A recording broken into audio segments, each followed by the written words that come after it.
What's a QSI test box and how does it work?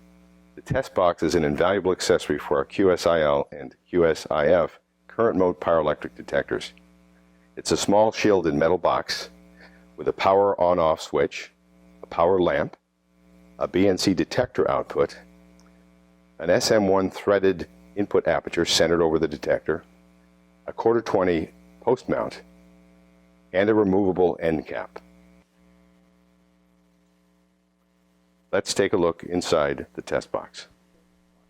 There are two 9-volt batteries to power the op-amp circuit in the hybrid detector, a place on the board to plug the detector in. This takes both TO5 and TO8 package devices. There are 6 decades of high impedance feedback resistors which can be accessed with a blue jumper. There's a spot for a single feedback capacitor which can be used to prevent amplifier oscillation or to create a joule meter. And there's a bandwidth control accessible with a jumper to set the bandwidth from full to 150 Hertz. Now let's show you how to plug a QS5IL into the test box. First, we remove the end cap and slide the cover off.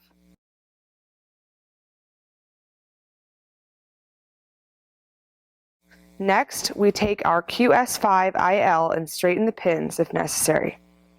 Now, we're going to align the tab on the header with the tab silk screened on the circuit board. Note, it's critical that the header is aligned properly. Damage to the op-amp circuit can occur otherwise. We slowly insert all 8 gold pins into the PCB. This can be a little tedious, so you must be patient. Now, once the pins are aligned, push the detector gently into the board until it feels like it's seated. Note, the detector will not go all the way down to the board. Okay, now we're done. Slide the cover back into place and replace the end cap. We'll head into the laser lab to demonstrate how it works as a power meter. We've mounted the test box on our optical rail and aligned it to our low power CW laser. We have our SDC 500 optical chopper running at 10 Hertz.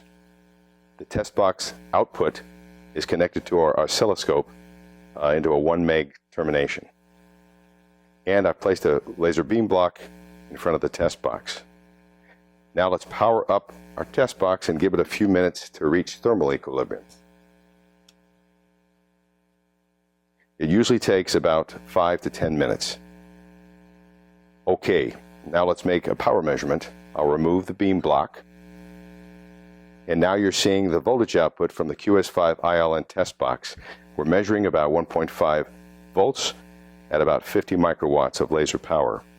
You get the power by measuring the voltage peak to base and then dividing by the voltage responsivity in volts per watt of the QS5IL. Next, we'll show you how to change the response time and voltage output of a QS5IL and test box. I've selected a 10 to the 8th ohm feedback resistor using the blue jumper and set the test box bandwidth to full. I've set the chopping frequency to 100 Hertz. And now if we look at the scope, we'll see an approximate square wave with a rise time of about 400 microseconds and a peak to base voltage of about 104 millivolts.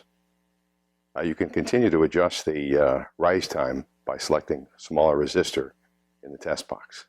Let's review some of the highlights of this video. The QSI test box provides a quick and easy way to build a small analog instrument to measure broadband power of continuous sources. It can be used to measure the temporal shape of modulated sources at up to 100 kilohertz.